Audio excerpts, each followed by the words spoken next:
Some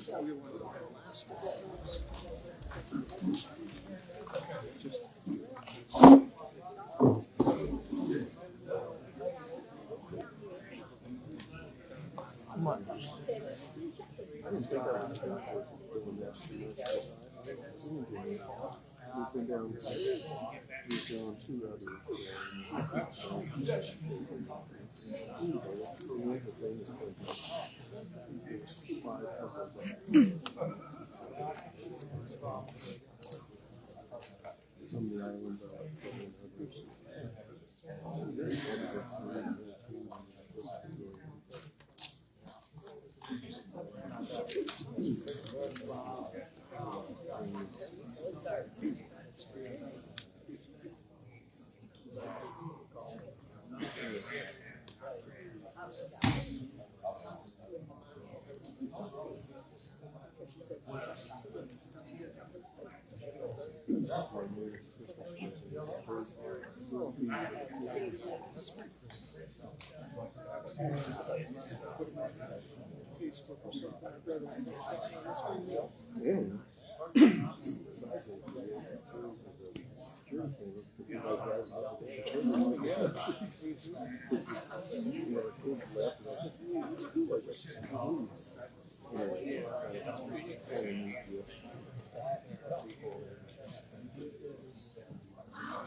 Area planning meeting, January the 6th, 2026, 6 p.m.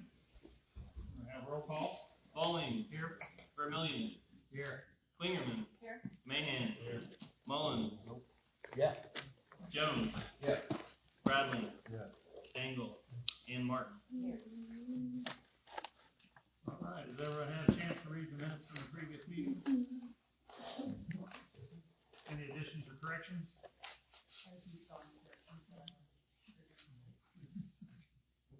We have approval for, Make a motion to approve the minutes. Martin's no second. All right, motion's been made and seconded for approval. Everyone agreeing with that, signify by raising your right hand. All opposed, same sign. Motion carries unanimous. First thing on the docket would be for our reorganization, but we always postpone that until after, meeting, or to the end of the meeting, so that way we can take care of those after that. So the next item on business is the continued discussion on recommendation for solar ordinance revisions.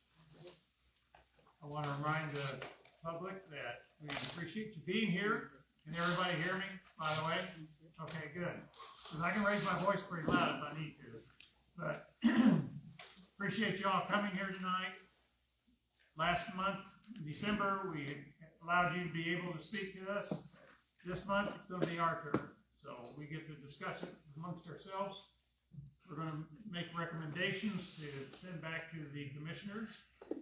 And you may hear things that you're not going to agree with. And that's part of it, the discussion tonight.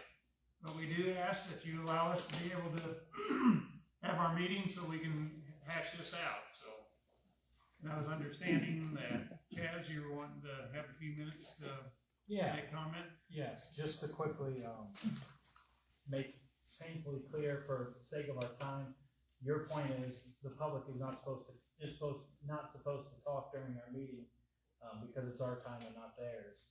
And if they do, then things can get out of hand, and we don't want that to happen. We don't want to have to shut down people interrupting us, basically. So that part I think was already clear, but just for sake of clarity, now it's crystal clear. The other thing I wanted to quickly say is that we're technically in a kind of unique posture in that we're not in the legislative process that typically occurs with our ordinance on zoning and solar specifically. We've been asked to make recommendations, which is separate from the sort of typical procedure where I believe we would propose a change formally through the legislative process, or I think the county commissioners can. I think it goes either way, if my memory serves, but that's not what this is. And in any event, we're not the legislative body. We don't actually get to change this statute or leave it the same. All we're doing is potentially making recommendations, guidance, essentially, counsel that can be ignored by the county council if they don't want to listen to us, or they could do what we wanted to do, but they get to make the decision. Council or commission? Thank you. Commission, that's what I meant to say, I misstatement, commissioners, yes.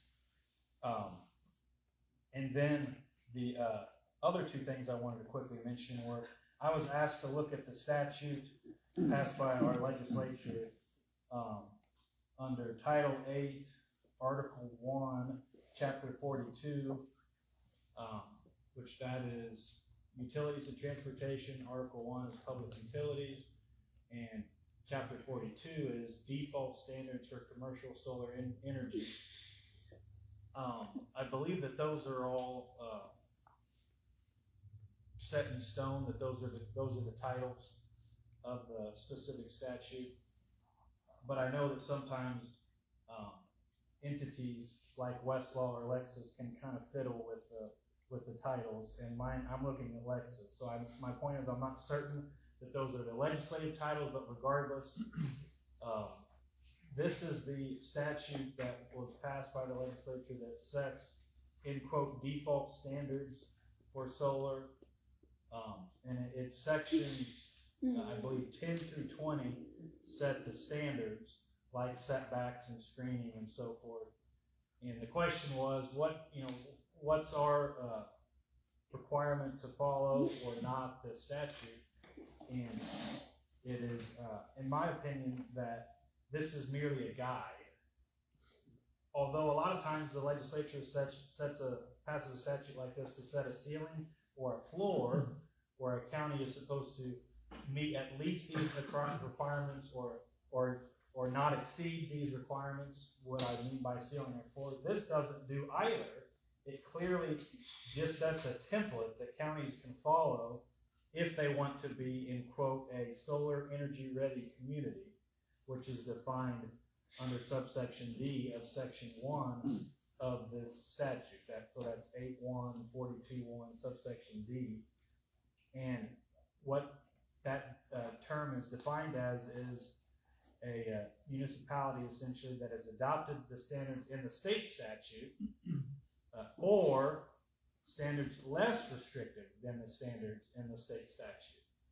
But again, it doesn't mandate that you have to meet the statute that passed by the legislature. You have to meet those standards, exceed them, or be lower than them. It's just sort of a guide, and it seems, although to me it's not entirely clear, it seems if you were a solar energy ready community, if a county like Knox was, then that there might eventually be some kind of funding provided to that county through, I was just double checking, and I think it's called forgive me, commercial solar.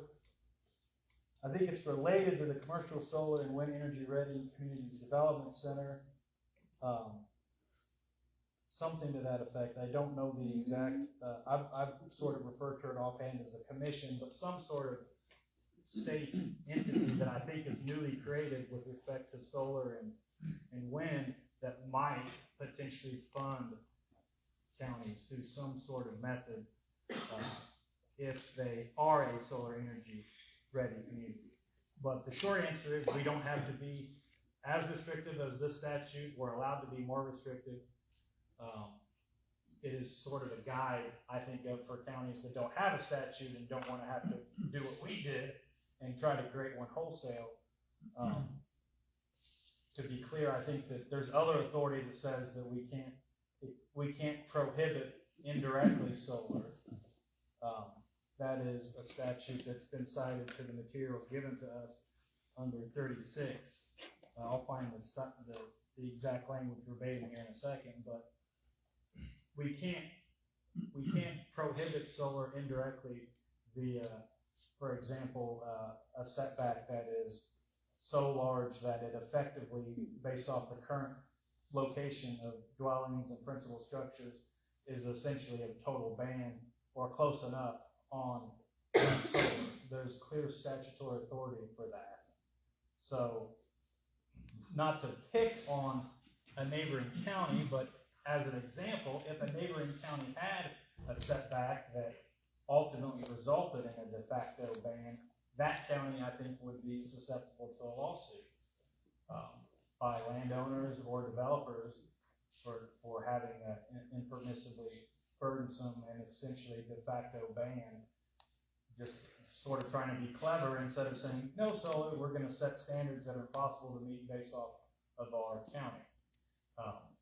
That is clearly illegal in Indiana based off of a statute that I'll get the exact site to here in a second. And I think what's helpful with that is Colt had already circulated some literature that showed how much solar would be permissible, and I think it was you, wasn't it? That how much solar would be permissible in Knox based off of current locations of principal structures if we increase the setbacks. And I don't remember what where it reached the obviously de facto ban set point standard, but it was a 2,000 or something like that. I think it was a few. All you have to do is get to a few thousand, and I think based off of the mapping, it's getting really close to that de facto ban issue, which again to me would be illegal, and I do not think we should. There's a map. What's that? 1,300. Yeah, 1,320 feet based off the mapping looks. I mean, to me, I think we would not be able to argue that's not essentially a de facto ban. That was confined. The maps were for confinement feeding, but it's directly relatable to solar. Yeah. So, and then the last thing is, to me, to keep this process from getting overly sort of burdensome or technical, I would think that we essentially end the meeting with a motion that is essentially the substance of the recommendation or recommendations, and that basically be incorporated in the minutes, but that we not have any more sessions. That would be up to the board ultimately, but we wouldn't need to have any more sessions unless we felt like we did, if we, on this issue, if we voted, I think, on the recommendation sort of as we do with a motion typically, and they were put in the minutes, and then the minutes would be the recommendations to the county commission. Yes. That's sort of the groundwork I wanted to lay. Of course, so it's all of it's ultimately up to you all, but I really would hope that we don't get into the territory of what to me would be clearly illegal. And if someone has questions, I could answer those while I look that statute up real quick. Well, I wanted to make a point for the public too, because last month we had a lot of people that were wanting rezoning, or excuse me, setback change. And this is due to the RAT 2 project that's going to be going down there around Monroe City. And I wanted to ask you on that, if what we make recommendations of tonight will not change theirs, because they've already signed for their recommendations, correct? Correct, yeah, that would be impermissibly moving the goalposts. Right. We did a lawsuit. Yeah, they took action based off of a set of standards that was the law at the time. So for us to try to change that, I don't know what the exact legal theory would be, but to me it's a sort of ex post facto thing where you make the classic example, you make something illegal that the person didn't know was illegal at the time when they did it. And Well, that's I not. thought it was constitutional. You can't set a retroactive law. It is constitutional, yeah. You can't have retroactive laws. Typically, there are circumstances where it's allowed, but here I think it clearly wouldn't be. And I like the crime one the best because I think it's the most entertaining, but maybe not the most suitable to our current situation. Well, usually something like this would be grandfathered in, is basically what we're saying tonight, Yeah. if it gets changed, they're already grandfathered in, that they're already set where they're at. Cause they've already signed the agreement and that's where they're at. So Precisely. I Yes. just wanna make sure that's public knowledge. Yeah. Because a lot of people were complaining that they felt like it was too cumbersome on them down there. And Yes, if we made recommendations that suggested to the commissioners to try to change what was the law at the time under already ongoing developments, that would be, we might as well, file a lawsuit for the other side. Because we're gonna get sued. Right. We really should. Come see us. Yeah. Now, there is a point that they have tax extensions, and, that's going to be something else later down the road. now, some of the issues that were brought up, it's like testing groundwater, things like that. Now, if those came in because they're brand new, that would be something that they would have to abide by then. But new developments. Right. really would, Okay. yes. I just want to make it public, so that's, okay, everybody's on the same page. Yeah. So, okay, And the statute is 36.728 subsection B. In relevant part, someone like us, a county, may not adopt any ordinance which has the effect of prohibiting or unreasonably restricting the use of solar energy systems other than for the preservation or protection of public health and safety. So that, I think, that statute would be in violation if we de facto prohibited it. And the restrictions have to be tied to public health and safety. Those were the things that I kind of wanted to say at the outset to help guide us.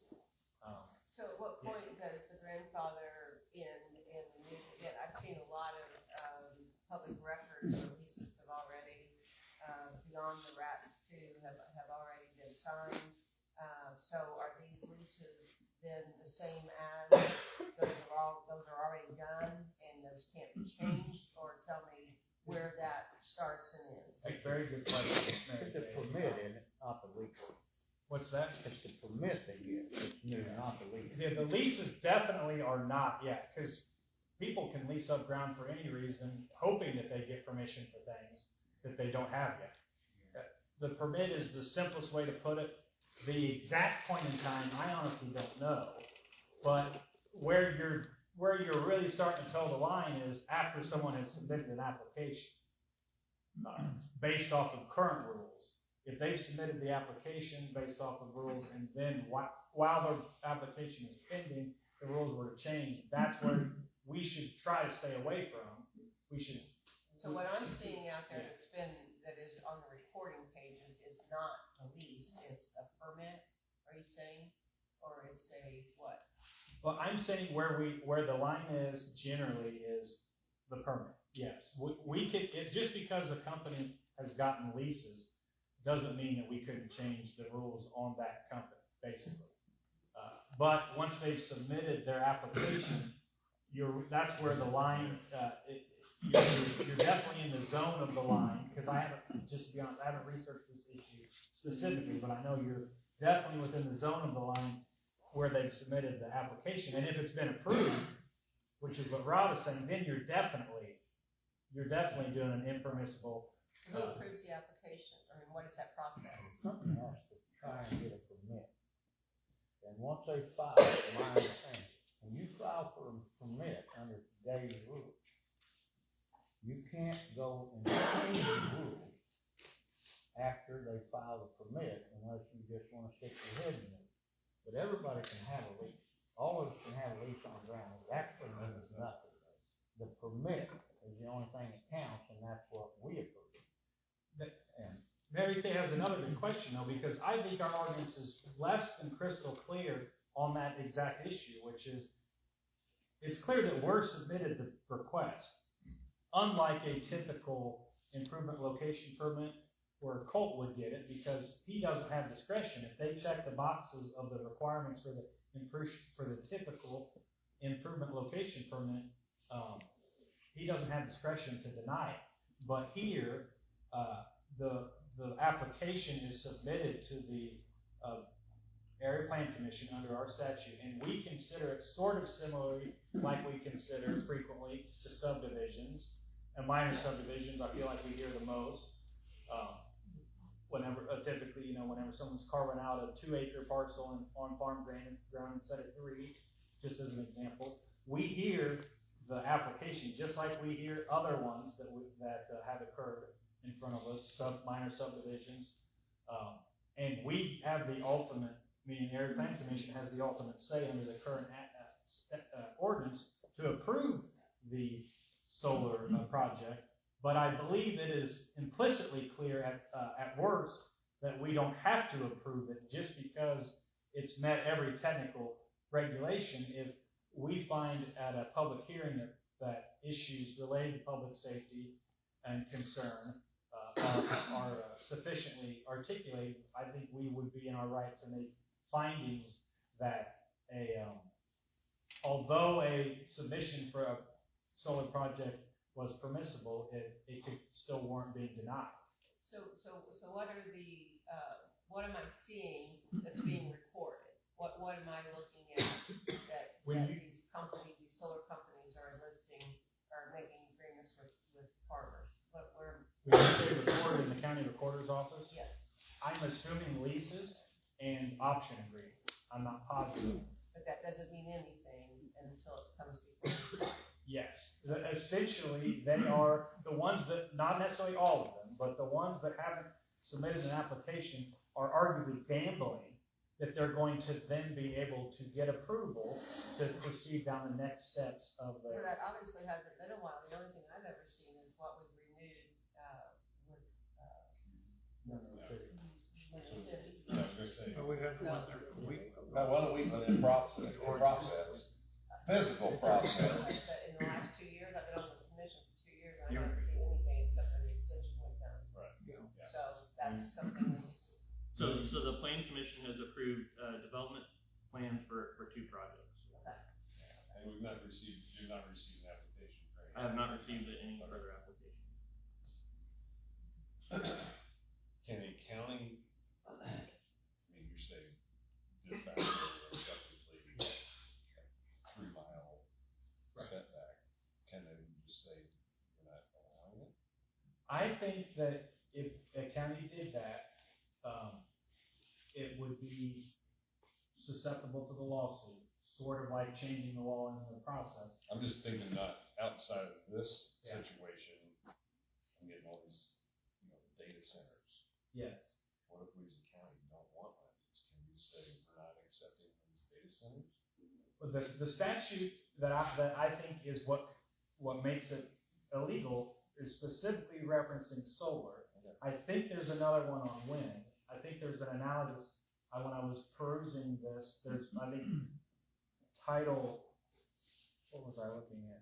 Title 8, Article 1, Chapter 41, I think is wind, and I think it's very similar to 42 for solar, but I'm not aware, there could be one, I'm not aware of one on, that is about data centers specifically, and I'm assuming there would be because it consumes energy instead of producing. I just heard some stuff about it. The legislature could do that, but I doubt that they would. Yeah. Okay, so we don't have to be here all night, we probably need to move forward though, and start the discussion. No, I'm just saying. Yeah, okay. Because Chaz was saying that we should bundle it all up and make a motion on it, but that's if we can get through everything tonight. sure.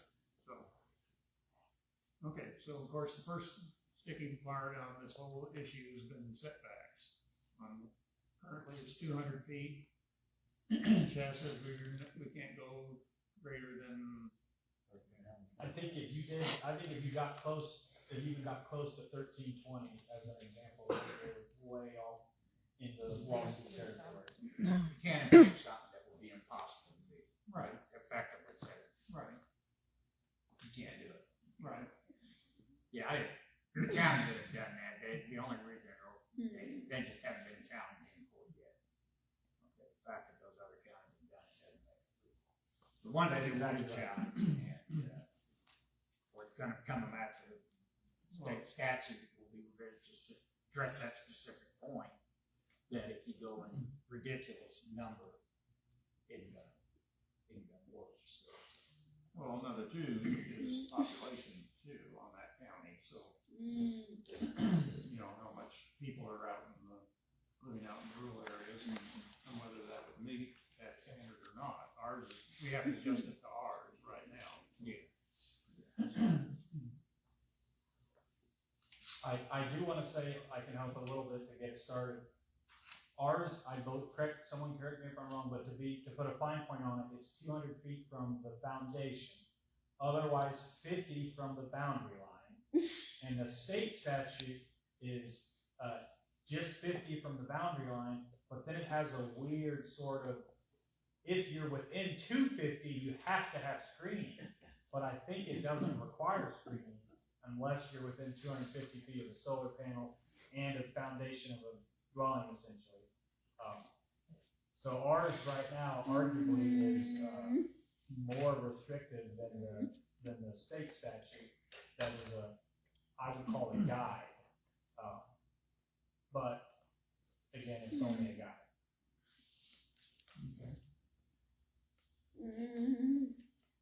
Well, I feel like we, you know, as far as distance, we need to, at least, now I don't know what the distance would be, but we need to move it, the verbiage, at least move the verbiage from foundation line to property line, Okay. border line. I mean, that's my feeling. We got both in there now. Pardon?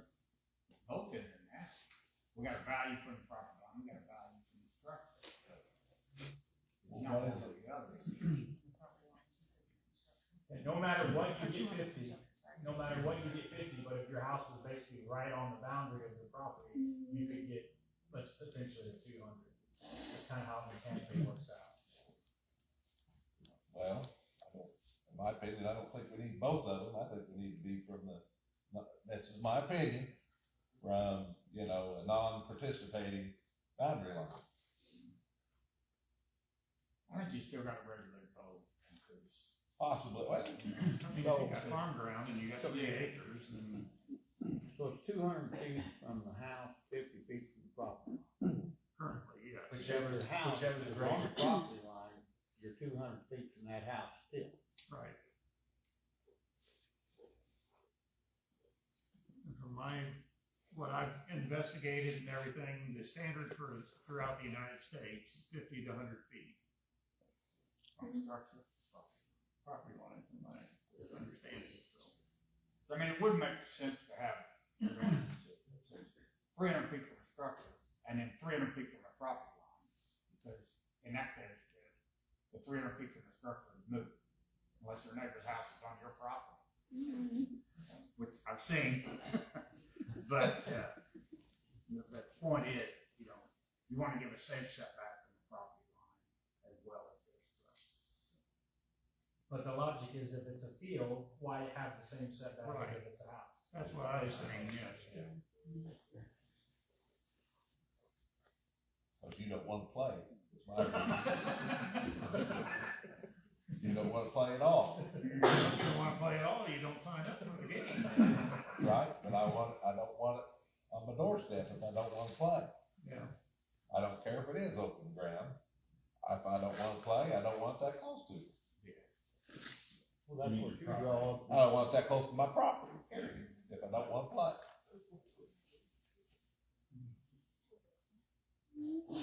Well, I don't want your corner up at the intersection anymore. I want it back 50 feet. So I can Reasonable see. argument. Reasonable argument. You're gonna do it anyway. But you could have the argument, that corn's only gonna be there for 3 months, and the solar field's gonna be there 24 hours a day, 365 days a year. Confined with feeding operation to be there forever too. Yep. Right now, people can put those closer to anywhere, closer than what our solar ordinance requirements are. I forget what they are, but I would agree with that, but generally a feeding operation doesn't touch that many people. Directly. You I mean, read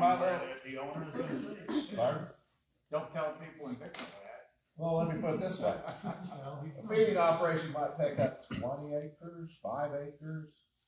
We're talking about a pretty serious But group that, of but that one areas. down to the park takes up the whole park. Pardon?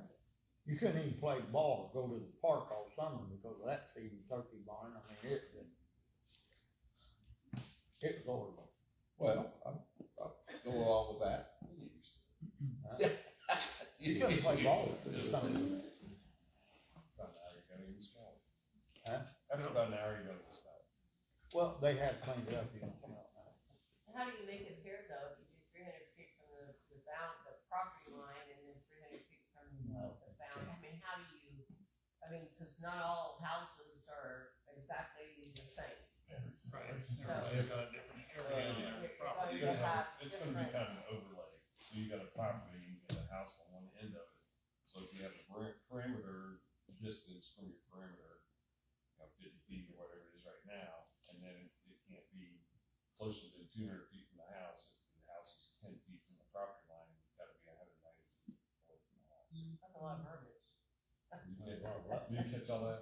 That's a lot of words. Yeah. and- Well, That's that's the why I reason thought- why they say. That's why I thought it was easier to just make it from the property line. Yeah. You happen to have your house close to the property line, well, you're not gonna be as far away from it, structure wise.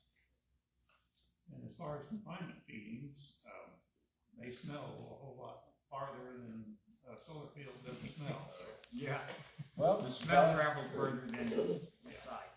We can sit here and argue all day about that kind of stuff. Have you seen Mainly the red? what we're looking at is And distance that from, comes and goes, really, the smell from a confinement is gonna be when they're spreading and then it goes away. It's not perpetual. right. pros and cons to everything. There it is. There it is.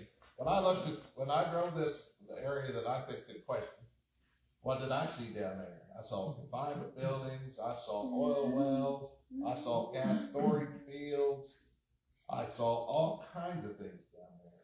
I've witnessed trees being removed for agricultural purposes, even been involved with that myself. And, the environmentalists will say, any tree you take out, that's bad for the environment. Of course, our farmers would say that, hey, I've got to feed the world, but anytime you change the contour of the ground, you're just increasing the chance of soil erosion. So, there's pros and cons to everything. Where are we going with it? Are we gonna? I don't know, that's why I'm Are we trying to gonna figure try out, to- we're just I mean, asking about Have you seen the setbacks. vegetation changes they have, different people? You know I don't like, but anyway, McCormick's got a pretty neat one for vegetation and blinding it, away from property lines. And I don't think anybody's seen a solar farm that's done. The one at Crane's got nice grass trees, you gotta give it a chance. Right. To be done. Yeah. Before Any it can be construction built. The one I've seen done is over in Illinois, as you're driving along 50, Yeah, you but- look over and you see it. And I understand the 200 feet, but personally, I like 300 feet from the structure, and they need to have good vegetation up there, 50 feet from the property line, because I don't think you can zigzag this thing all over the world. Somebody will go out and put a wooden shed on the edge of the property before they start building, sure as hell. Yeah, and you can't. Yeah, Okay. it's your property. So I think it's 300 feet, in my opinion, 200, I think it's too close. I got a good tape measure, and No, 200 feet's like a city block. yeah, but I like the 300 feet from structure, 50 feet from the property line, and need to have good vegetation. Well, that was one of the things I was gonna bring up next, was about vegetation along with or without, fencing. And we can sit here all night and change it back and forth, and I'm sure 50% of people ain't gonna be happy at all. Well, I'm sure 90% are probably not gonna be happy that don't want it to begin with, so. But anyway, I asked about setbacks, whether we wanted to I told change mine. those. I'm not saying mine's the answer, but I told mine. I think keeping both, just because, As is, or what? not as is, but keeping both buffers, or not buffers, setbacks, keep a buffer from a property line. Right. You mean that distance? Yeah, or I don't know about the distance, but we were talking about just whether we needed both, a property line setback and. But you almost have to have both. You got a property, what if I don't own a home? You're gonna build them up against my line, or is that it? 50 feet. Well, that's what I said, 50 Yeah. feet. Yeah, I think, But if you try to make this, I mean, different, the folks that don't want it are gonna put a portable shed right on their property but line it's just day after wetlands. tomorrow. It's just wetlands, right? So the 200-foot setback buffer is measured from a principal use structure. So it'd be a home or a You mean my- business. You mean my chicken house? Yeah, that would be considered an accessory structure. So. Thanks for looking at it. Mother-in-law building, whatever. That's what I'm doing by tomorrow. Well, yeah. You put up a building for a mother-in-law, guess who ends up there?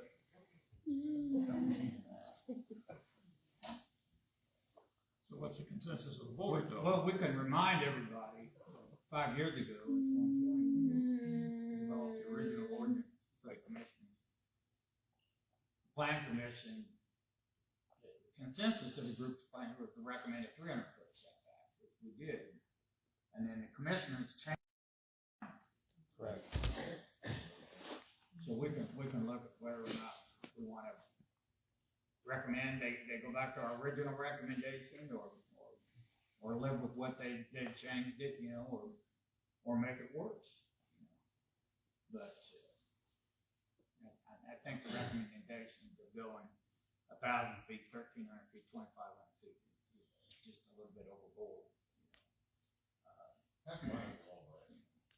I wouldn't have a problem going back to a recommendation at 300 foot. That's where we were at for months. For the structure. For residential. How do we have it worded now? From any principal structure or just a residential? I believe it uses principal, but I'm gonna double check too. Minimum setback 200 feet from the foundation of any existing residence or principal structure to any SC. Residential or principal, either so. Leave the 50 foot property line on it. Yeah.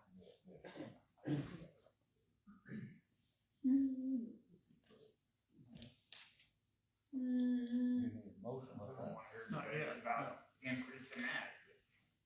One of the other things that we need to discuss, when I was investigating this, is like for when you have a housing or business, and you put the solar panels on your house roof or whatever.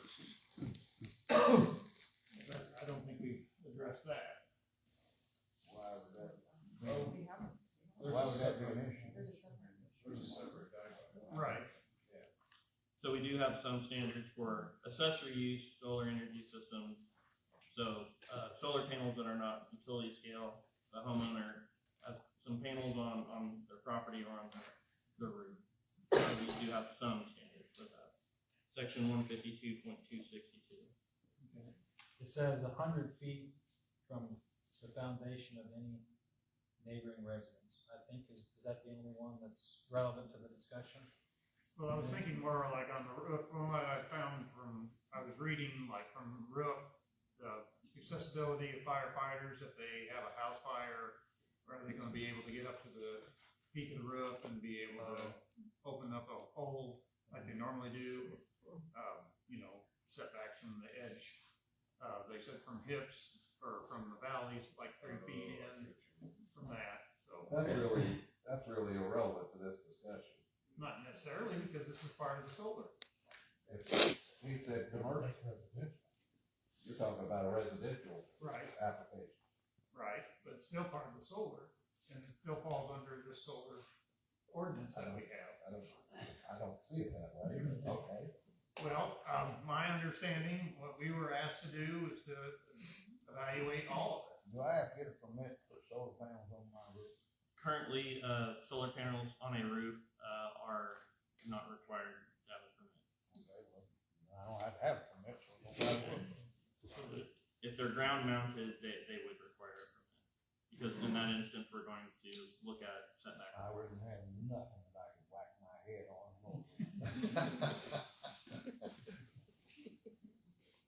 But we were asked to look at all of it, so that's the reason why I was bringing it up. I mean, if we're gonna address one thing, probably have to address it all then, don't we? There's no way it's gonna fall under the same guideline, in my opinion, it's like, hey, gonna put up a solar collector in the yard, better be, you know, make sure you're a certain distance away. I just don't see it playing in the same game. We might have been asked to address it, but I feel like it's irrelevant. First of all, you don't have to have a permit to put it on any roof. You don't have to address nothing. I don't know what. That makes it The irrelevant. fire department can tear up everything. I mean, they know. Yeah, if they need to get in there, they're gonna get in. Yeah, but out in the yard, I know, I think in Vincent, they really frown on it. So they block the view and maybe Oh, sure, on the roof. okay. I'm just throwing it out there, I mean, while While we're we're asking, here. while we're Over discussing, here. that's what we're here for. Okay, so we're looking at 50 foot from the property line and 300 foot from the principal housing or. Okay, What about a situation, I have no idea if this is gonna happen or not, what if a single family dwelling is 3 sides, 4 sides? Hmm. That's gonna be planted in the middle of solar. so that's divided by the setbacks then. You're saying a special, potentially contemplate a special rule for Yeah. that situation? I think I remember reading something somewhere in one of the things I was looking up or something that they, you can only bound a house by 2 sides. Oh, that way. I see what you're getting at. What if we have To me, that addresses a different problem. To me, setbacks and the distance from an existing house Yeah. is not the total issue. What we had happen on the first project we approved was they were able to gerrymander and checkerboard this thing in and around, and weave in and around all these houses and everything, and still meet our ordinance, development standards for the ordinance. You know, so the issue is not necessarily the distance from the house, but it's also the ability to, you know, checkerboard these developments and have 1 or 2 acres of solar field here and 1 or 2 acres of solar field here, and then, you know, 800 acres over here adjacent. There's gotta be a more friendly way when you have at least a denser coverage of residences in an agricultural area. There's gotta be an easier way to govern whether they can weave in and out around those houses than just using the setback. Yeah. Because our setback rule already proved that fails. That doesn't do it. Yeah, theoretically, you could have a house on the road and Yeah. 300 around it, and it could be completely surrounded by, solar. And I haven't developed an answer to the problem or anything. I can only relate it to, like, when a city wants to annex property, a certain percentage of the boundary of the new area has to be coincident with an existing boundary. And that prevents cities from doing things like Vincent did years ago, and they went out with a 1-foot strip and annexed the whole Fort Knox 2 site into the city with a 1-foot strip that went, you know, a mile out. And then, you know, they did similar things out on Willow Street where they just added a piece to the city, but it wasn't even contiguous with the existing city boundary. Well, they changed the statute to prevent that from happening, where I think like 25% of your new annexed area has to be coincident with an existing city boundary. So you would have to achieve something like that. It says, you know, the property being developed has to be, you know, so much percentage of it has to be contingent, Contiguous. immediately contingent to the bigger operation. And that's new. So, That's but I don't know how to word it and put it in, I haven't developed in detail. But I'm just thinking about it. That's my question. Is that new? Is that new? What new? Is that new that it has to be closely connected now?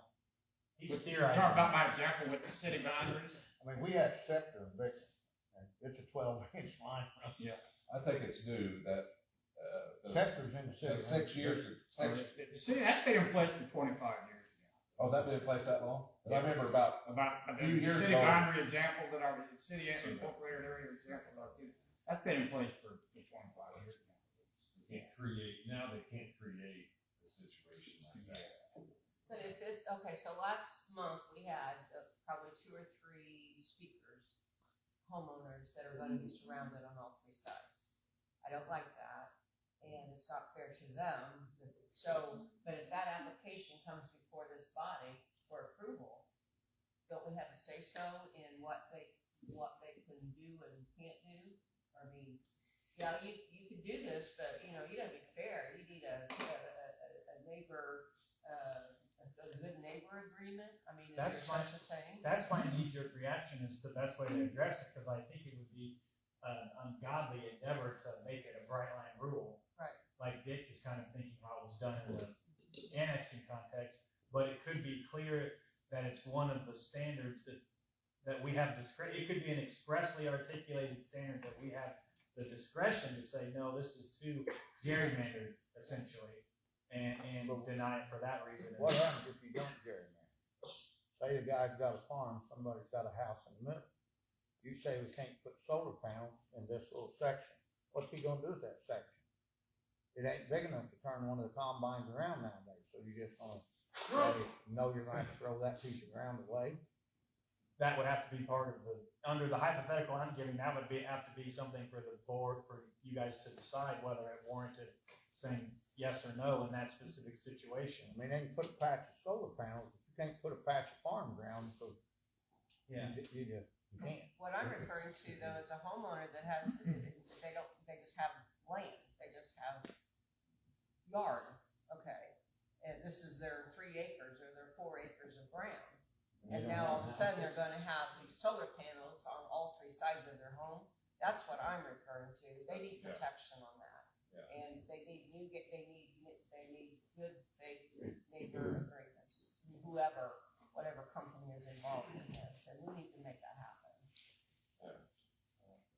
I have a curious question. If I have 600 acres and I have my house sitting in 3 acres of it and I own it all, can they make a different agreement to get closer if I say so, because I own it all? Oh, yeah, that's part of it. Isn't that part of it? You're saying you own the house in the middle too? Yeah. Yeah. You can file for variance, we pointed that out.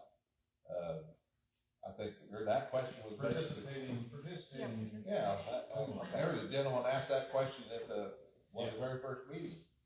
And I believe Colton's response was, if you wanna file a variance, we can let you move it up to your back door. All right. Yeah. I thought it was, but Yeah, that's that a long was time ago. participating in loans or exempt. But you know they canceled all the leases in northern Roxanne. Oh. 2 weeks ago. So the next question is about vegetation with fencing and, Buffers, I'm sorry, the buffer.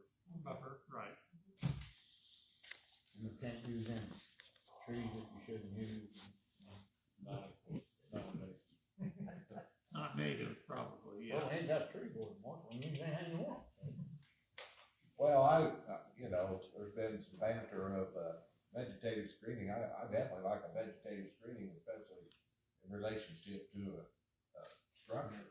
I mean, do you mandate vegetative screening around everything, or, definitely if you're around a structure, in proximity to a structure, I'm, about the vegetative screening. Yeah, now it's clear that opaque, I believe, my understanding, it's clear opaque fencing is technically enough. But I was gonna say, we've always offered that, either the Yeah. opaque screening or the vegetation.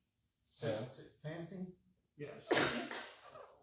Fencing that has either like an opaque fabric or the slats that are woven between the links, that's a possibility currently. And that's up to the homeowner, non-participating homeowner, correct? I mean, we don't regulate how that happens as long as they have one or the other. I think a lot of developments are trying to play nice and ask what you want, but the point is that to me, that technically they can say it's gonna be an opaque fence right now, even if it made neighbors mad, because that's allowed. It doesn't have to be vegetated right now, is the way I see it. Unless I'm That's our mistaken. question, we can change it to vegetative screening if we wish, correct? Well, just Can make again, that make the recommendation. Yeah. Maybe that's what you meant. I should change the recommendation. Yeah. Right.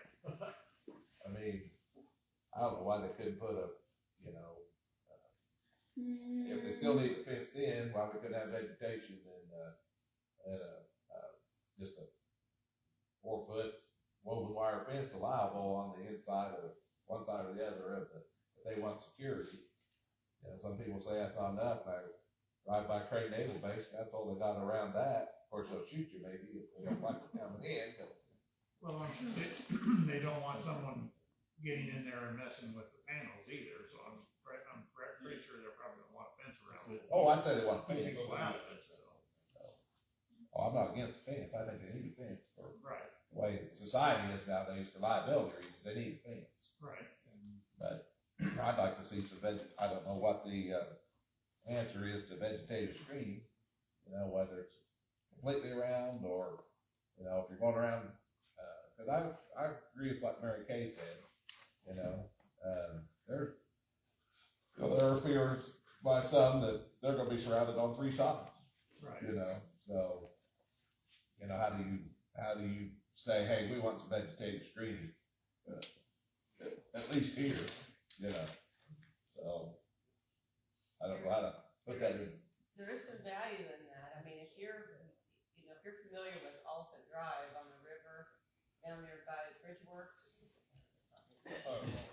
But when VU put their baseball field down there, and they went in and redid the river, Kimmel Park, and they put all, they took out all those trees and then they put up new trees to hide, what was there. And it's very nice. I mean, if you go down there, you can't see anything past the trees on the other side of that. And so I think the vegetation needs to be improved, and I don't know why they can't do the fence plus the trees or whatever. I think, Just around housing or yeah, I mean. alongside the highway or. It should block the view, yeah. Sorry? Against non-participating residents. Yeah. It would be required Yeah. on any boundary that it's adjacent, immediately adjacent to a point with a non-participating. Does it matter which side of the fence is on? I mean, that makes sense. Well, they want it on the opposite side. That way it doesn't matter if that house is surrounded by 3 or one side by vegetatively screened. Something aesthetically pleasing in front of it. But then it raised the original. What if it's across the street? You know, we got a lot of people at home on the street, but they look out and, within 100 feet, 200 feet, 300 feet, I guess. Because that 300 feet would even go across the street, but it's still visible there. So, I remember discussing that issue 5 years ago, but the exact points that came from the discussion are You never remembered that? I thought you remembered everything. not everything. I'm really losing a lot. Losing a lot. That's something wrong. But I just remember it came up, but I don't remember what we said about it. And what does our ordinance say about screening when there's a residence across the street from? Yeah, like in line of sight. Yeah, within line of sight. You have to be cautious with the line of sight, because some people's vision is better than others. I think that's where we came up with the idea of saying, well, it can at least be a fence. Okay. And I think that's probably the concept where I mean, I kinda like it. vegetative or fence came in a case like that. As long as they have a fence along the road right away, then, that's good enough. So, I kinda like a little bit of the line of sight, but that'd be a hard, be hard to prove Like what's I say, what, everybody sees you know. Especially if somebody lives on the hillside, you can see. Somebody lives on a hillside, or somebody stands on the roof of their house and says, I can see it. Right. So, that's kind of, yeah, kind It's of almost- said smart alecky, but one No. person, like you're saying, one person's line of sight is yeah, a different thought process than another. it's hard to envision the infinite number of possibilities that could come up to create Well, their yeah. eyesight. It may be house by house situation. Is there, can we make it the, we make a recommendation that individual homes, individual dwellings have a meeting and figure out what the best situation is going to be. We were talking about non-participating landowners, having screening, Yeah. so that way they don't have to. But then, you go, how far this way, how far this way, you know, I think it needs to be kind of a case by case situation. Well, you could possibly. I see your thinking, you know, but if you are a developer trying to do this, it's like, oh gosh, how many questions am I gonna have answered? Well, and you're in that many homes, you gotta deal with it. My thought might be is, if we want something across the road from line, we'll call it line of sight, but it doesn't have to go any further than what your property goes. You know, if you've got a 200-foot wide lot, then on the other side of the road, they don't have to go any wider than 200 feet. So. of course, We also don't want to vegetative infringe screening. upon our other portions of the zoning ordinance that address line of sight from a road right of way to the adjoining property. We got like on the height of fence that can go out there. And visibility of, trees that can go along the road right of way. Point is, you wanna see a kid playing with a ball in the yard before he runs out of the street after. So that's why we have height restrictions along road frontage in our zoning ordinance, so we don't wanna come up with something that would infringe upon that safety factor already. So you got the intersection too. The line of sight of the intersection, Blockage. site driving. Okay. There's just a lot of things to consider, and you don't wanna It's hard to sacrifice get the that, verb- just trying to think, Yeah, there's a lot of It's situations. pleasing looking for these people's front window. The other thing that I've noticed on some ordinances was that they even regulate like how far apart they planted trees, if they're gonna be evergreens or That's another thing I was gonna bring up. Yeah, so like we'd have to Yeah. also, like, are we gonna, how far, Or what type they have or, to use. yeah, what, Yeah, it's easy to envision a concept, but then when you Yeah. try to get into the finite details of how to make that How- concept happen, Yeah. it gets more complicated. yeah, it's Putnam County, See, that seemed too. So, cause they had, if that's all the problem, and the solar panels surrounding the house, what would happen if you lived up south of Indianapolis 25 years ago, out in the country? And now you're absolutely surrounded by houses.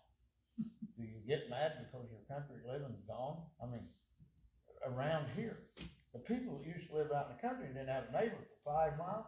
Well, now they got neighbors across the street and up the road, and I mean, I don't know what country living is anymore, but it's disappearing pretty quick. These solar panels may be a blessing.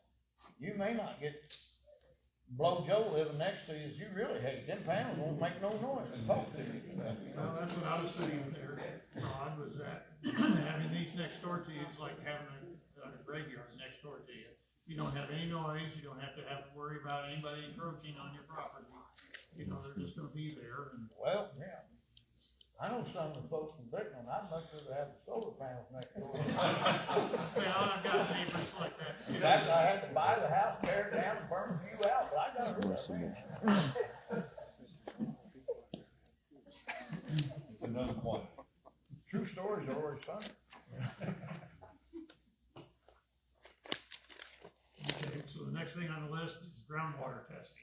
We've had a lot of people asking about that. And it is a, That's IDM's responsibility, not local jurisdictions. And, I don't know what regulations IDM has in place with that, but that's their world. okay, It's not a zoning issue, right there. And, Well, it's not really something that we can get into. IDM is controlling all of that. I'm sure they do that with the old ones too, right? Yeah, they do something. Yeah. They do I do. Mailman service. But both, DNR does that some too, especially if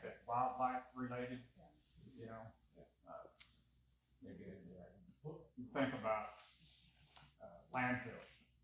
IDEM is regulating all of that, monitor testing and everything else. I mean, it's a question that we'd like to have the answer to, you know, hey, is groundwater testing something that solar operations have to, you know, conduct, you know, I know during construction activity, yeah, they got things they gotta follow. Oh, yeah. But saying after construction is over, you kind of drawing the line between where IDEM might be responsible and DNR. Yeah, that kind of thing.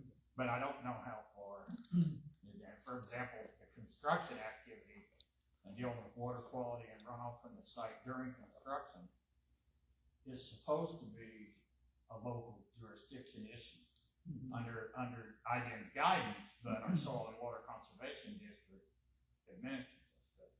But, a year or two ago, IDEM made the ruling that no, they're not gonna let the local jurisdictions review the construction stormwater runoff, that IDEM's gonna do it themselves. So, IDEM, I know, wants to have their finger in that pie. I just don't know the details of it. Okay. I mean, it's just something that probably needs to be brought it up, so, something that needs to be brought up also. You weren't here last month, so. Yeah, but I read all the documentation. Okay, and then we I did have, everything short of listening to the videos. well, I'm sure they're posted online too, so, Mhm. fire treatments, fire. That's more related to the battery system.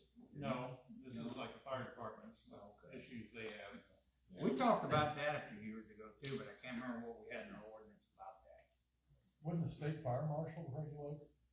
We had somebody that I know. We also require a safety plan to ensure that the developers reach out and work with the local fire department. Yeah, and I thought we had something in it that said they had to do that. So they submit a Yeah, they got safety an plan. emergency response plan that they have to follow. And it's part of their overall development plan that they're gonna do that. We don't watch them to make sure they do it, we just say, yeah. The fire department will follow that. I would say if there's special equipment, special training, Other special, or materials that they have to use, some of it, depending on the battery and, right, so Things that like has that. to be provided by. right. I think Is this, that stated in there, is that yes, part of the that, I plan? think Okay. what Cole cited, I think is pretty clear. It says, if the plan includes using Knox County services, it shall include the signature of proper authorities indicating they are aware they are capable of performing it. Coordination of local emergency responders must be included. And it, like you said, a safety and security plan shall be submitted, demonstrating provisions for site security and safety. I read it a little out of order, but I think that's pretty clearly part of the, is that technically sort of a subsection of the developmental plan? It's part of it, yeah. They don't burn very good anyway. Well, they do burn, apparently, they do catch fire The with overheating. battery things like storage, that. I don't know if the inverters, Hmm? the inverters and the potential for the battery storage. Right.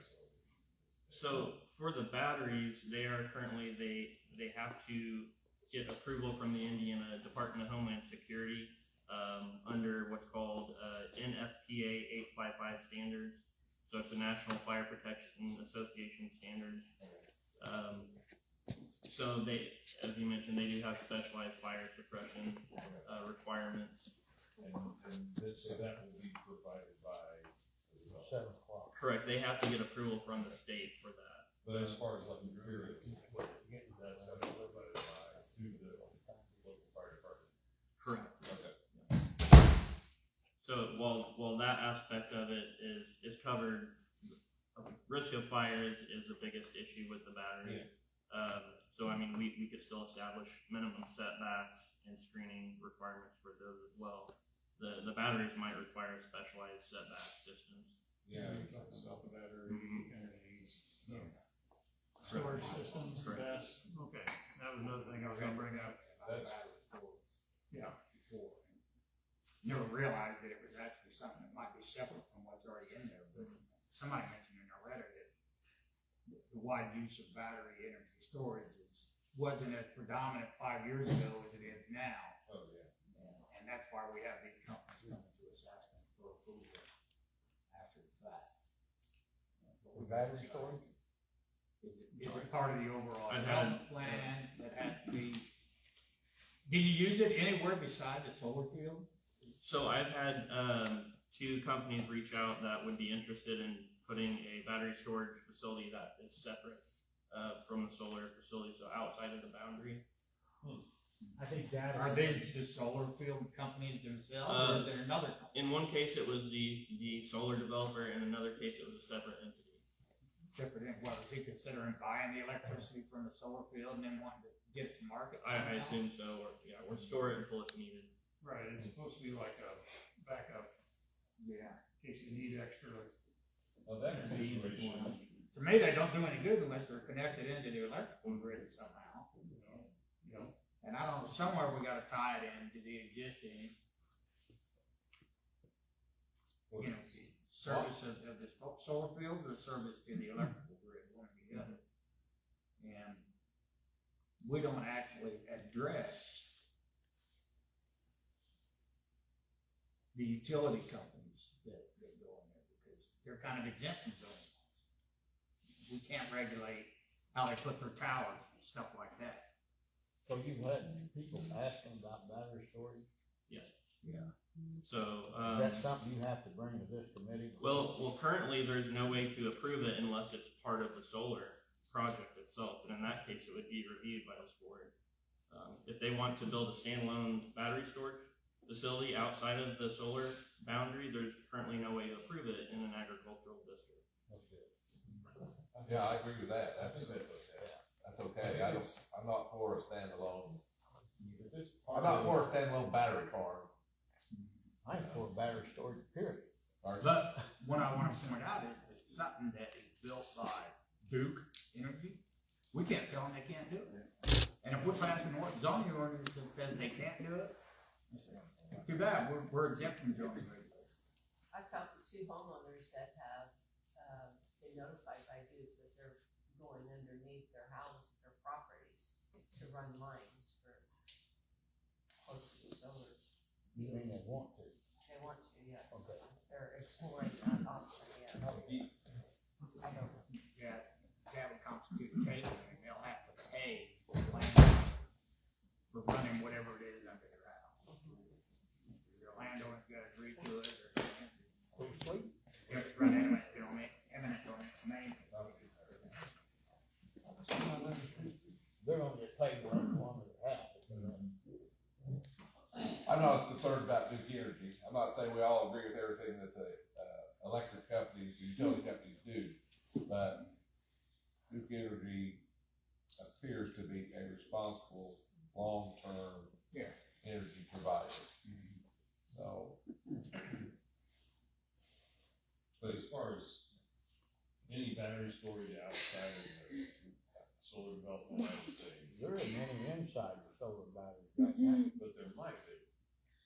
not got coming through here, correct? Correct, they would be considered an accessory use to the solar field. from what I've read about them, they have a tendency for fire too, so. Well, that's why I was saying, I thought we needed to address the fires, USS. Right. If that one Petersburg catch on fire, They burn got- a hole in it, before you put it out. well, if they have to come to get approved for that, I mean, there's another question for that, but if they want battery storage, they've gotta be, that's another process. It would be included in the overall development plan that Okay. comes before us. The initial one, what he's talking about. It'd be part of the solar development. Right. So then, yeah, we would need to address it ahead of time then, more than likely ahead of time, Right. so. Do we have anything, I've read it a million times, not think of it at the moment, but do we have anything like if a solar company did want to put battery storage on one of their farms, or, you know, on their, do we have special setbacks for those? We do not. Okay, that's, cause I was gonna say, I don't think we did, cause that was another concern, cause even if it's within that, it makes me nervous, cause I've seen the videos and stuff, some of the fires too, that, we might need to consider. Especially if they're all located, bunched up together, Yeah, yeah, cause, Yeah, I mean, overheat and. that'd be, kind of like a chain reaction. Yeah. I agree.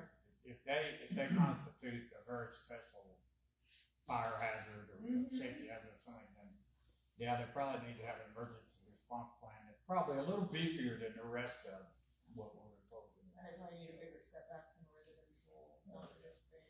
Yeah, I don't know, I never even thought about the setback from residential.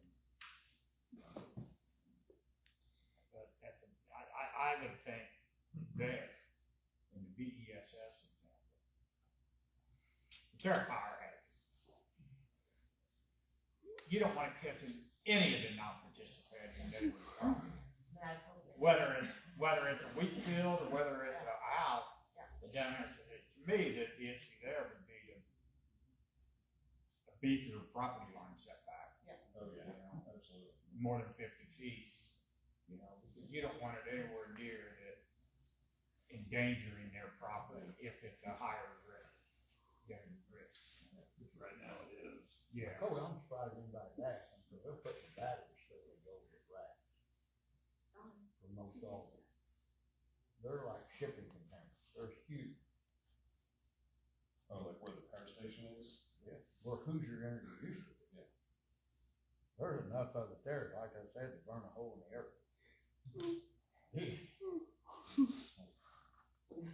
I can tell you, if somebody comes up with battery storage in Knox County, I'll jump up and leave the table. It's not a good idea. I'm not sure what kind of concrete pitch you could put that stupid thing in. Save anybody. Can we prohibit battery storage? I haven't researched that specific issue, I don't know that it, my knee-jerk reaction would be potentially, I don't know that You it's. got bad knees, you know that? Would be, that it's not inherent in solar, and so the statute that we've been made aware of, and that I've already referenced, would apply to it. But at the same time, if the solar people said it was integral to the solar development, maybe we wouldn't be able to do it all together, we just could do it separate, as a separate issue from the solar itself. So when they came with a site plan, you're saying that we can put that off to the side then, or? Well, I guess what I'm saying, if the solar people said that this tanks the whole project, if we can't have batteries as part of it, then we probably can't prohibit the batteries altogether.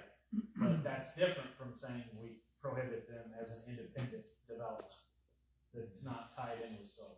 This is all going to the racks, most of the substation, which is why the batteries are there. I mean, unless you have some, I'm thinking Hongkong, that wants to put batteries and sell it back to somebody, try to make some money in material. I don't know why it'd be a necessary, it may be a want to.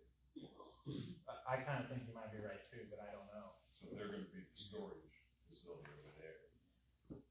I think we've got a lot more work to do about the storage issue. It's too new, first of all. I think about 5 years ago, when we were writing solar ordinance, we didn't have a state guideline to go by.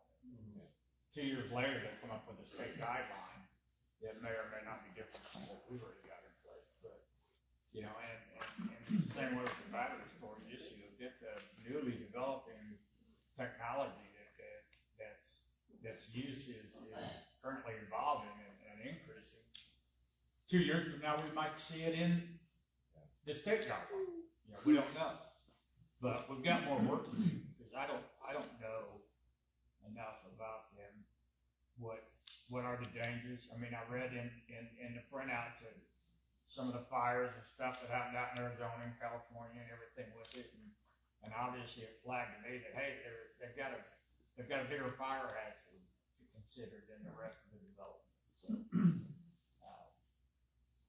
And like you said, though, Yeah, things evolve and. I don't think we're prepared to address them as an independent entity, but we can certainly put some language in there to, there may or may not be an integral part of a solar farm. And, you know, if part of the solar farm, we want current standards that are applied to the solar farm, apply to the battery storage, just like it does everything else, or do we want to address them independently and beef those up? I don't think it would hurt to do that, but we've got more work to do. I don't know what to consider. I think the battery needs to be separate. And in Crane, they have a few battery storage, because they're solar farm. But on the other hand, next door is a bunch of bombs, so I mean, they're not concerned about it, you know. You know, when you have solar panels in your house, you got all the battery pack on. Yeah, too noble like technology. That's why I was gonna say, I say no at this time until technology gets better, but. Me and you agree on that. And You can tell I don't like them batteries, can't you? well, and it's one of those, if you do get a solar plan that includes that, we can always, you know, Right. closely scrutinize that when it comes across and.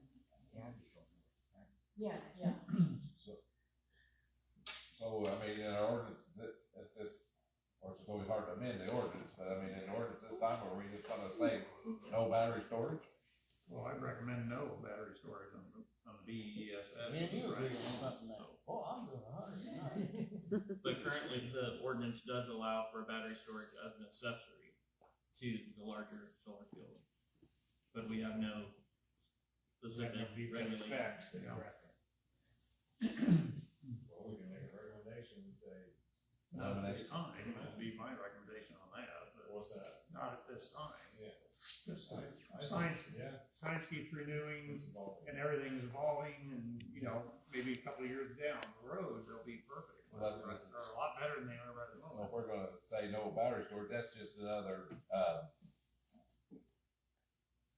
recommended change. I mean, we're recommending the distance change, we're recommending no batteries in the change, buffering. So we're Right. working on, I mean, I don't see anything wrong with adding that to the list, so to speak. Right. I mean, these are just recommendations It's for giving the recommendations. commissioners and they can do what they want, as they usually do. And Well, this was also charged up with it, not realizing that we got no more resources to accomplish that task. My point is, we're not all rocket scientists, and we're not all field related to TV, you know, and, you know, He just called we us would dumb. need, what I would wanna do I know a lot is about hire that. a company, an independent company, to educate you about the private storage system. And the commissioners want us to do that, they ought to give us the money to do it. What do you recommend that, Dave? I'm sorry. We don't have Recommend budget that? for that kind of stuff, outside the consultants, we don't have it, but, You know, other than look online and see what they find and things like that. yeah, but I tend to shy away from just getting online and doing You my make a own. noise just about it. Can't trust online, you don't know I know. what's spoofed and what's not. In essence of time, what other issues are we trying to tackle? We talked the battery, screening, setbacks, as are, They were also, well, one of the things they were bringing up was about the fact of, recompensation to someone that property values is gonna go down, but how in the world are you gonna do that? And plus, one of the things I didn't find out, that the more time, or the more field that goes to solar and less to farming, those who have farm ground, their property values go up because there's less to buy of it. So, you know, it's a catch-22 on that area.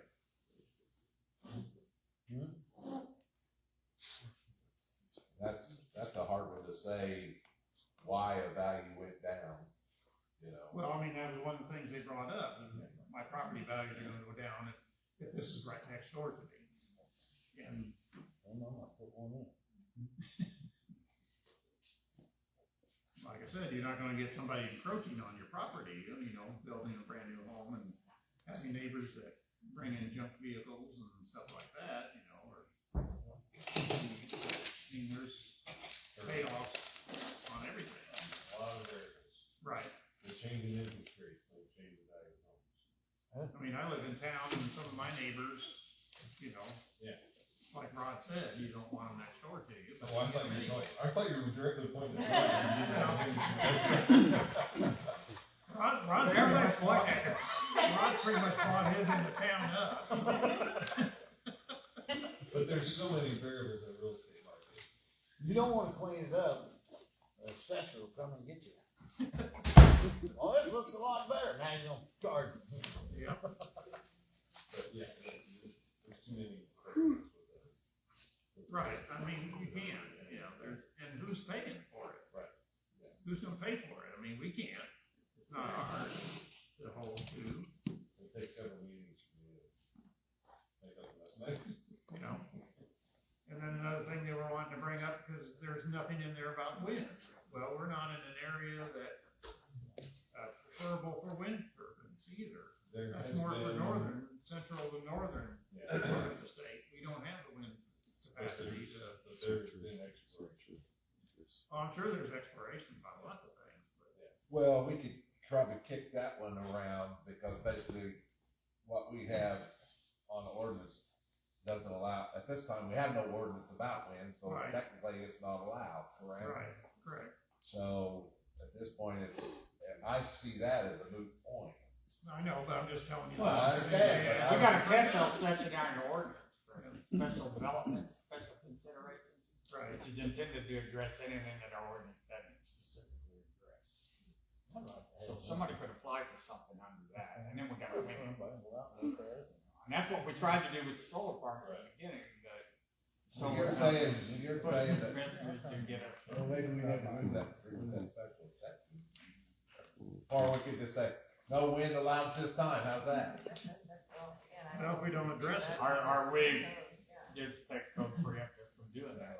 We know there's a lot of solar out there, do it on the wind, I don't know. Chad, What's that now? does state code say that we have to address the wind situation, or? I'm not positive. I think that there's an analogous statute for wind, like I know there is in the proposed development standards, Right. and I'm assuming that it's gonna tie back into the, And all that stuff that we can look at later when we're actually addressing wind regulations. We don't need to know the answer to that tonight. Okay. I mean, I'd have to research it, because I don't know, but I'm guessing that Well, it is. that's another thing I brought up, that usually the southern part of the state is not considered, you know, anything for that. We need one. That way we can drive around and look at it. One windmill? Well, I've seen them, you know, Last there's week we were places you making can drive right by those. them, but those setbacks are usually, Amish got a lot. those setbacks are usually the distance from one of the wind turbines, you know, so, which pretty much would So eliminate it. but outside of that special exception, really, it's kind of irrelevant, correct? Correct, but that was one of the things they wanted us to address. We've addressed it, so let's Okay, go on. and that's all more that I can think of off the top of my head, unless somebody else has some Where other we at issues. now, we need a motion?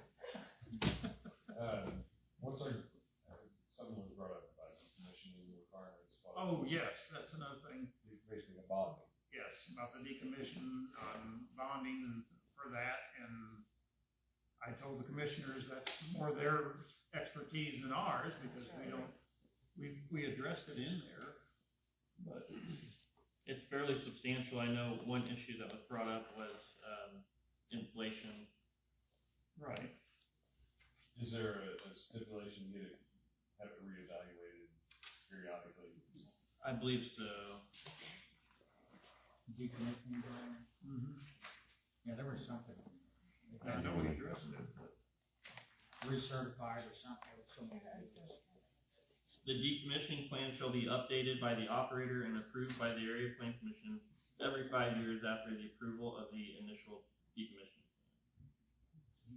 And then is there a bond, surety bond, type of that? There is a surety bond requirement, which is approved by the commissioners.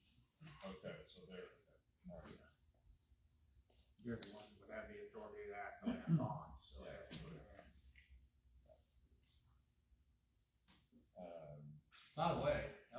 since Origis was approved, it's been 5 years. This is 5 years, yes. We're getting close to it. But also, Rat's Blue Jean was originally approved 5 years ago. Mhm. And have they done any effort to update their commissioning plan? Not to my knowledge. Yeah, so, it raises an interesting question, when we grant an extension, are we granting an extension on the update to the decommissioning plan too, or go back to the original approval? I don't think it's clear right now, but I, Not only did. yeah. So, but it's something we need. I don't think it's clear, but I would say it's time for an update. Yeah, If it's 5 years, then yeah, And it says 5 and years. even, yeah, they at least gotta outline, nothing changed in their plan, there weren't changes in their decommissioning plan, and certify that, not shit. Time for that, because it has to be done. What would be their reason to decommission? They went bankrupt? Right. that's what the bond's for. They have a lifespan. Huh? The general lifespan, so all the reason it's gonna apply every time. I think, from what I've heard, they typically have like a 30-year, 30 to 40 years. and that's supposed to be what tears it down and puts something else back, or puts a new set of solar panels up. I believe that's to be determined by a third party, firm. So we wanna talk about decommissioning, but we don't know how much bond we got on it, that's not very good. That's, an agreement made between the commissioners and the developer. You don't know what that is? It could be different for each project. That's probably reasonable that it's done by a third party. I mean, in my opinion, it's reasonable, it's done by a third party. You wouldn't let a third party set the bond on your ground and get it cleaned up in a million years. If I wanted the project to go. if I Yeah, had so something you about the wanna set project, the bond, you wanna Pardon? make sure it got put back. Well, Yeah, Is there any other things that need to be addressed then tonight? I don't have to worry about that, cause I'm not gonna. Yeah. Okay. You might be right. All right, for what we've got for tonight, setbacks, we've decided that the property line 50 foot, from residential housing, corner 300 feet. Does- I know, but that's what we're said tonight. Vegetation, for non-participating landowners. Of course, we didn't say what kind of vegetation, right, but we didn't specify what kind of vegetation to use or anything like that. Currently, Yeah, our for me, ordinance- I would know what to, that's what we have, people like Purdue Extension educators and soil and water board to recommend that kind of Right. stuff. So our ordinance currently just states it needs to be a compact evergreen vegetative. Yeah, it's already got something in there as far as details, so. So are that we, would still fly. are we saying we want to get rid of the option for the opaque fencing as an option there? Make it only vegetative screening? Around structures for sure. Correct, in the instances where it applies, which would be. any homeowners gonna really look at it, okay, fence. Sure. No, but if they have a fence on the inside of the vegetation, that does stop the dogs and the kids from running out through the solar farm. Well, I think they're still probably gonna put up a fence. I think they need to. Yeah, but the- Oh, the fence will still be there. They don't, the fence will be there, but the opaque doesn't have to be there. If they got Oh, yeah. vegetation. Yeah, currently there's an option, you can do an opaque fencing option or evergreen. And usually they choose the opaque. But there's a separate requirement for fencing anyway, right? Isn't that? Yes, there must be Fencing fencing for separate. security, from 6 to 8 Fencing feet. on the whole thing. I don't, And I'm sure they want the fencing, because they don't want somebody getting in there tampering with things and tearing things up, so. I think the evergreens are kinda nice, cause they're year round, but I think I'd like to see something maybe a little more, overall habitat friendly. I say that, and maybe somebody go, hey, evergreens are as habitat friendly as you can get. I'm not very I would intelligent say, about that. instead of just a single row, You can put Christmas lights on. Yeah. two or three rows. Power off the solar. I would say, Okay. I think, like one row. Do 2, 3 rows staggered, something like that. Okay. I don't know how to qualify, so you don't want to have gap between the trees, even have it. Well, and I think that's why some of the counties have the spacing fairly narrow on some of the river groups, because that way they know they fill in. Because some of the things also said that they have to be filled in within a certain time frame too, like there's some that have like some growth requirement, like. Growth rates and everything like Yeah, that, yeah. taken into account. So How they're, do you know how to evaluate any of that? Yeah, replacing, fixing. yeah. Must be a good place. I think some of it's like within a year or something of it dying or something. You don't have to do a motion, but I think that's easiest for the sake of somewhat formal recommendation. That's the reason why I'm going through this, so Yeah. somebody can make a motion that could pass And these. I think maybe it's easier to do each one separately, because otherwise the motion is a little bit. Like you said, what we're being asked to do is atypical of what the Yeah. statutory process is for doing this. They asked us to look into this stuff and make recommendations. Right. They didn't say, Whereas we want it. the typical process is they come to us and say, hey, we want the ordinance rewritten, give us a new ordinance to work with. And they're not asking for that. Right. Right. I'm just giving what they. Has Drew made a ruling on that issue? Has he even been asked about that, Mr. Attorney?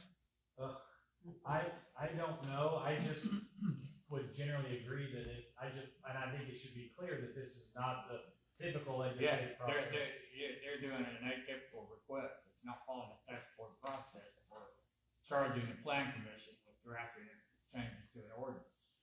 But I think that there's nothing inherently wrong with it either, just to be clear, it's just, like you said, Our opinion, that's all we're gonna get. we're not the best suited, because we're not a technical commission, at least in this area, maybe in general subdivisions and other areas of We ought to development. be getting better. Okay, with the groundwater issue item or DNR, or both of them will be taking care of that. Fire safety plans with local fire departments, companies will be addressing that with them. Right now, with the battery energy storage systems, we've decided to, that be a no at the moment. Unless things start improving, or technology improves where they're more safe. And then with the wind turbines, we're not gonna worry about those at the moment, correct? So for battery storage, are we saying not even allow it as an accessory to the larger project? Yeah, it's already allowed. Are we still going to remember that the ordinance needs to be revised to not allow it? How can you not allow it? Isn't that your storage? The batteries. Not all projects have batteries. The one that we've approved did not include batteries. Yeah, they wasn't in the last one. Battery storage and solar panels are so far apart with people's worries that it's not even the same. My concern is that it's potentially a de facto prohibition on maybe the new solar, although I guess if the previous plans that have been Didn't have batteries. didn't need batteries, it would seem So that we it's don't want to not. apply to future applications. Yeah, Would We're that saying, yeah, you can do a solar farm, but you can't have battery storage? Is that what we want to say? would that fall into the exception for public safety and health? It's clearly a Absolutely. fire safety With issue. fire safety, I would think it would, And we can't unreasonably prohibit it unless it's for a public safety. You know, the commissioners are watching this live, just thrilled to death they don't have to do it. I think that's a good argument for it, Colt. I think that sounds to me. Health and safety issue. Will not allow. That's obviously what we discussed, that was our concern. Right. Do the fire hazard with it right at the moment.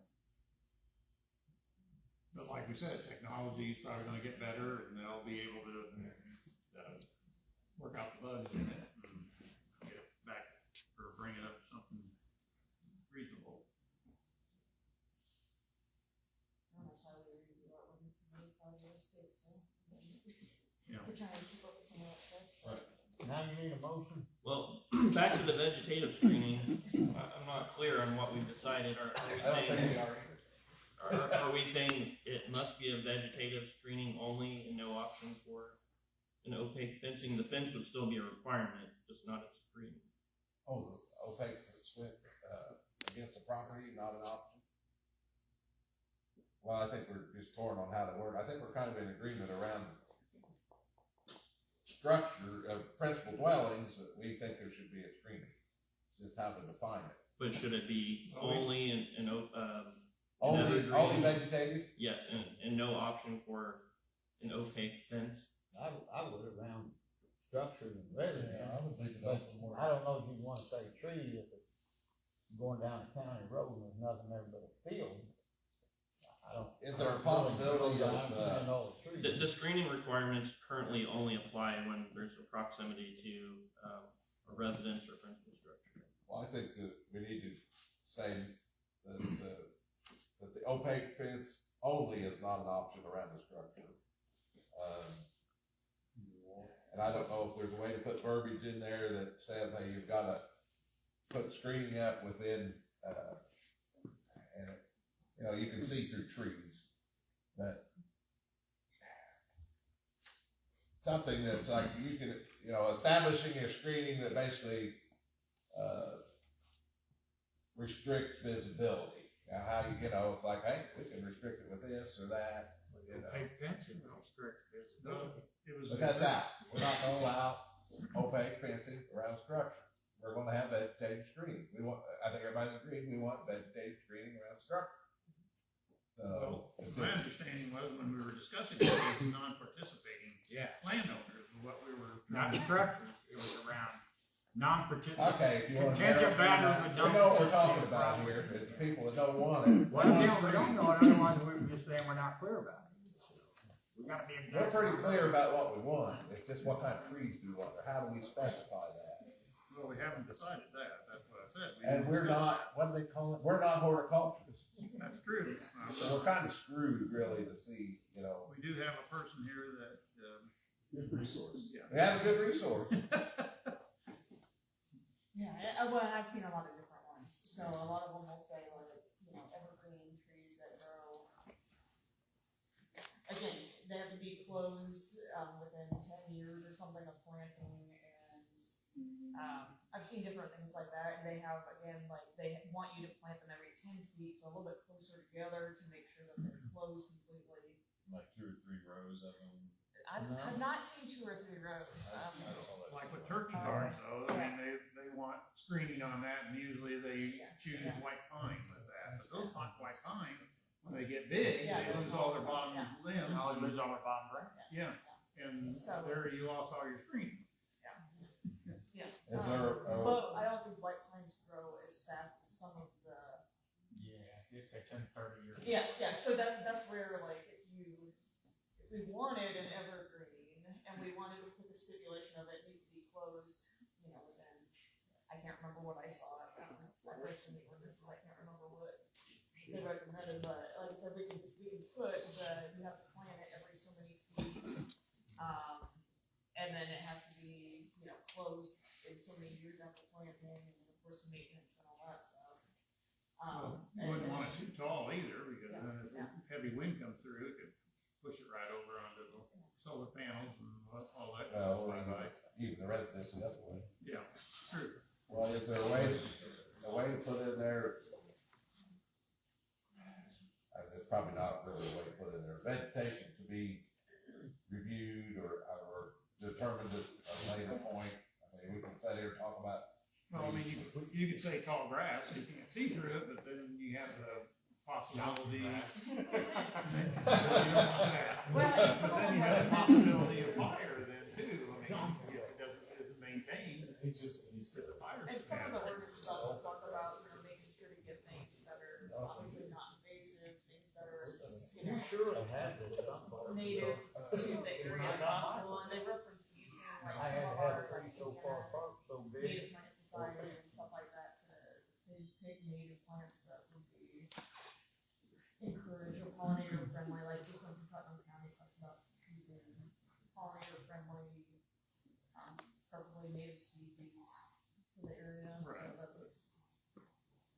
Because we weren't tasked with the true rewrite, I think we can be general. I don't think we have to have like verbatim copied what we're saying verbatim, and that's the thing. Yeah. That's What what I I do- do. Let's go back, what's our intent? I do What's our intent to say, we want vegetative cover along contingent boundaries with non-participating properties in such a manner that provides adequate cover. What?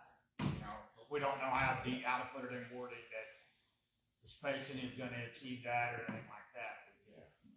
And the kind of plant and all The that. kind of plant. All the super technical Can't stuff. get into it. And I can do more digging. How did you say that, Dick? I like I the don't know sound how of to say it. it now. I don't know how to repeat it. Did you get But, that? you know, you just go back and, Some of it. when you get bogged down, just go back to the original intent. What's our intent?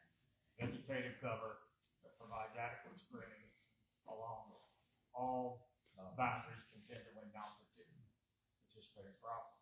Something like that. Do we want non-participating primary dwelling? Well, that's the other thing we're getting into. Yeah, yeah. Is it non-participating farm field or non-participating? I would say it's With a residential. primary dwelling would be probably. Right, it'd just be residential. Non-participating property with residential use.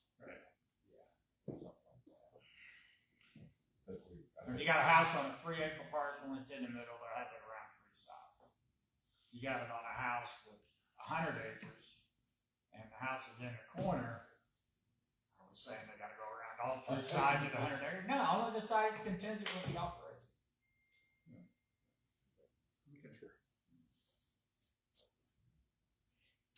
Rod, Huh? are you wanting to make a motion for this all? Yeah. And I make a can do more motion. digging if you guys want. I knew you was gonna stop it. I would knock yourself Okay, out now. I was just asking if. Because then tonight, if we draft this recommendation, we're gonna vote on the concept of the recommendation now. Correct. And then can we ask our esteemed attorney to put it into some nice language and then vote to sign the document next month? Well, we could, but then I think it becomes something that, the public potentially wants to attend, in general, which they would have every right to and should. But if we collapse that process into just a day, then the next session would not be a session of public importance. So we're We're generally. not gonna actually vote on the language of a document that we're sending to them, or a resolution or anything like that. That, to me, that's up to you guys. I'm just saying if we break it down, The then minutes have to be approved by the planning commission. true. That's true. Excuse me? The minutes have to be approved by this board, so. I if we- bet everybody here would like to read what we said. Well, I mean, I outlined everything that we I know, and I discussed. made a motion, he's gonna write it up. Made a motion, we still have a second, need a second on the floor. For the motion to die. We're making a motion, you're making a motion to approve what he just Just what we narrated. just talked about. Let's be this way. Correct. However, that final wording may be. Well, I mean, Colt's been writing it down. Yeah, I can second that, you know, in concept, but I'm still worried about final language and the format of what's actually written to express what we said. You get that up in about 10 minutes. I know about, when we approved the thing in 2020, When he we brings, made all these findings. when he brings And back. we said, all right, we're gonna table this, we're gonna these are the findings that we're agreeing upon, and we're gonna let our attorney write them up, and it came back the next month, and everybody voted and said, yes, that is the findings, and they signed it. I'm totally fine to do that. That's what I'm thinking we need to do. I think that's what we need to do as well. Okay. We'll hold off on your motion then, Rod. We'll let it die, for lack of second then. Okay, so we're gonna rework the whole verbiage, we're not gonna make a motion, Right, we're gonna wait till next month. so that we've got it down in writing. Correct. This We is, can all hey, have it in black hey, and white. everybody, this is what we're agreeing to. we're gonna present. Would we not want to approve that in concept, and then have a document drafted and then formally approved at the next meeting? Why We would can do it both ways. Tell him you want to do it, and then if you read the minutes next month. See, that's not what I agreed to. I also have a question, that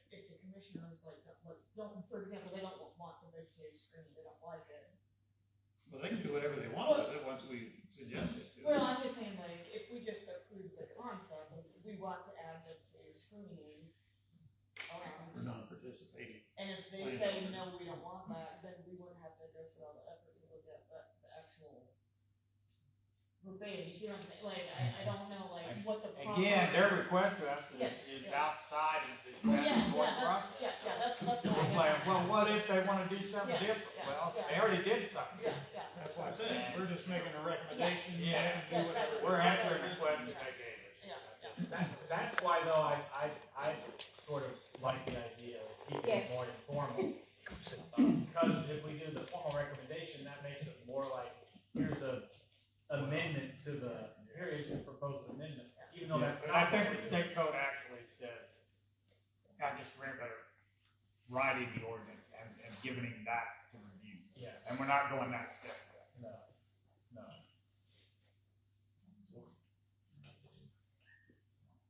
So then we're okay with making a motion on it? I think we're okay with making a motion that we agree to the consensus of what these statements mean. Now, we want him to put it into words and next month we'll sign a resolution or a fact of findings or something like that, whatever we called it last time.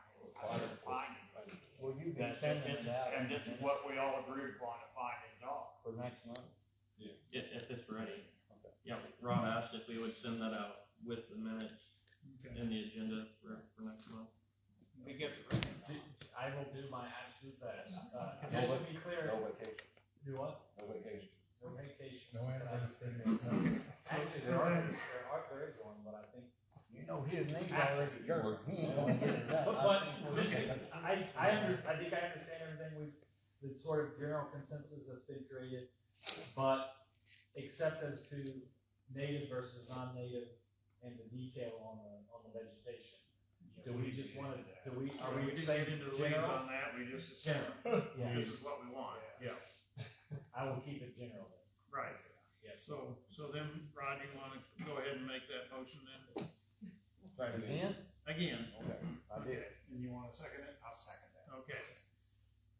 Got a motion made and seconded. This is what we discussed about. It'll be formally drafted, put in the minutes for next month. Okay. Ready for roll call? Klingerman, Yes. Mullins, Oh, yeah. Pauling, Yes. Vermillion, Yes. Martin, Yes. Bradley, Yes. Stengel, and Mahan. Okay, motion carries. Thank you. Steve, I think that's I have a question. Can we pause receipt of any potential planned solar farms till this is all resolved? You don't have anybody. I mean, what if somebody comes in tomorrow, here's our plan? You need to get that crystal ball out. yeah, I don't think I have the authority to do that. I don't think we could, I don't think we could. You want the next motion, we'll have to do that. Not yet, no. I don't see anybody trying to sneak in the next 30 days. When do they gotta have it submitted prior to the meeting by anyway? 30 days prior to the meeting? At least 30 days, but it needs to be reviewed, which generally takes at least that time or longer. That time or longer. Oh, before. Nobody's gonna have the opportunity to sneak one inside the next month anyway. They don't like what they're hearing. Nobody's that far along. But, And we get to get to the fun part.